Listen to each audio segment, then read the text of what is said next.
What else can I say, folks? Losing franchises find a way to lose football games. Cue the intro.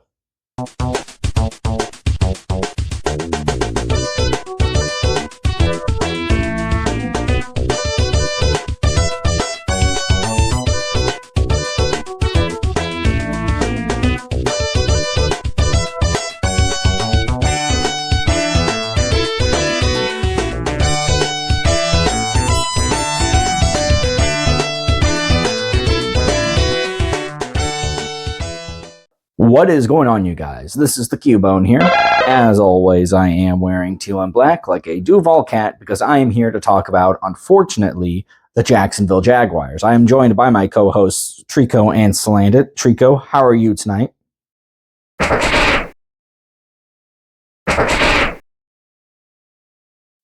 That is true. Halloween is upon us. I hope you have a good costume in mind because, quite frankly, I feel like dressing up as a garbage bin because you wouldn't be able to distinguish the Jacksonville Jaguars from said garbage bin. What else can I say, folks? I said it in the beginning of today's video. The Jacksonville Jaguars, a losing franchise, continues to find ways to lose football games.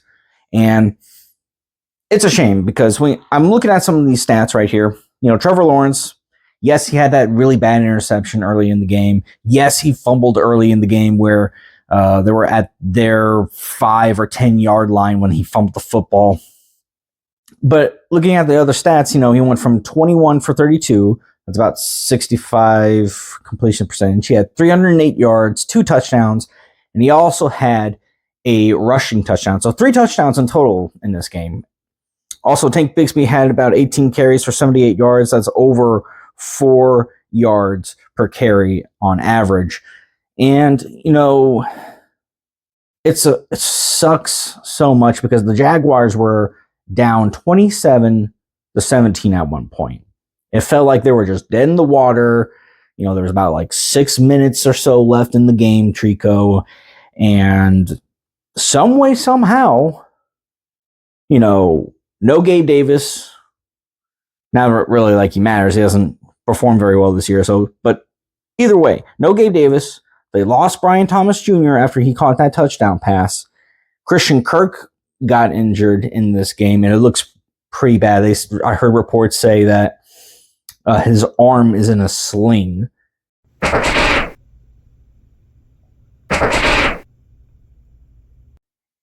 Yeah, so that's not very good at all. So, you know, despite the fact that they were down their top 3 wide receivers, they found a way, down 10, to tie the game with less than 2 minutes left. And I'm thinking to myself, you know, hey, maybe there's a chance. Maybe there's a way to do it. Maybe they can tie the game and go into overtime. And maybe, you know, if they lose in overtime, they lose in overtime. So be it. And what do? Exactly. They gave up a huge play. I believe it was to Romeo Doubs that set the Packers up for field goal position. And who could it be to kick the game-winning field goal than none other than former Jacksonville Jaguar Brandon McManus? As time expires, and now that, you know, that hope and feeling that we kind of had at the end of the fourth quarter, gone. Just like that. It's at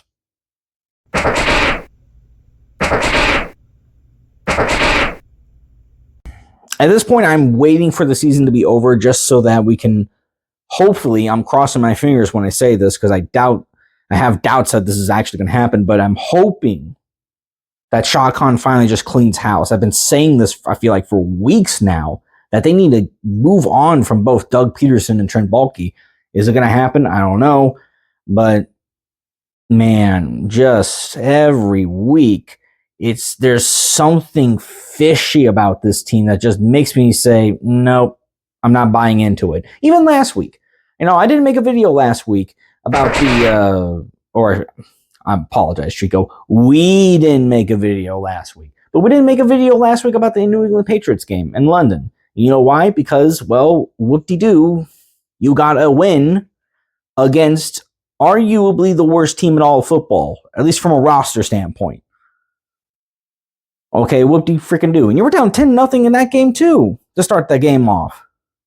So, I'm like, whoop-de-doo, you got a win against a bad team. And then this week, they lost to the Packers. And now you look ahead.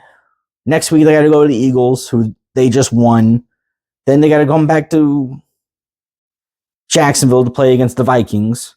You know, they started out 5-0 this year and really haven't looked like super bad in their losses so far. And then you got to go to Detroit, arguably the best team in the league right now, before you even go to the bye week. And then after you come off the bye week, you got to play the Houston Texans again. Ay, ay, ay. Ay, ay, ay, Trico. I don't know how... I don't even know what to begin with.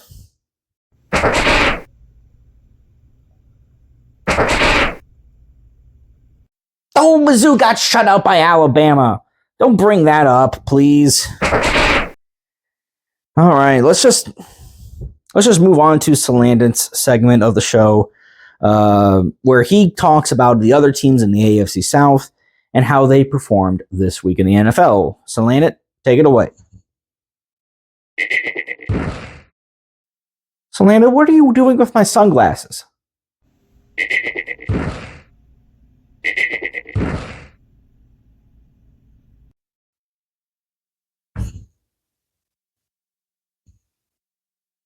Blind, he says. Oh, really?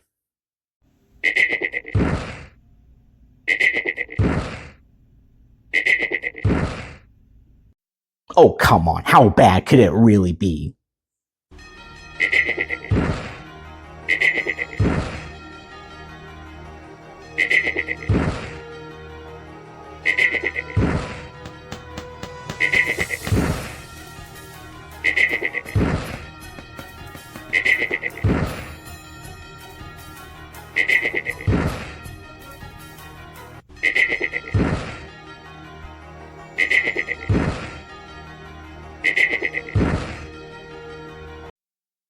All right, thank you much, Salandon. Now let's go on to our final segment of the show, Questions with Cubone, or Q&Q as we call it. This is where Trico will ask me a question, and I will do my best to provide an answer to said question. Trico, what is today's question of the day?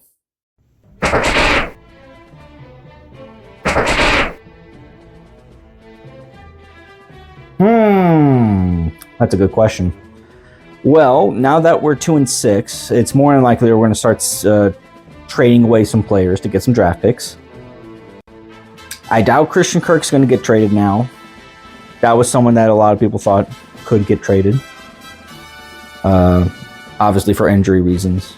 Travis Etienne might get traded because of how Tank Bigsby's been playing. So I wouldn't be surprised if Travis Etienne gets moved. I feel like even though it's possible we might see Cam Robinson or Walker Little get traded, I feel like it's best that they stay on the team overall. So I would say no one at this point. Maybe Travis Etienne. If I had to pick one person, it's Travis Etienne.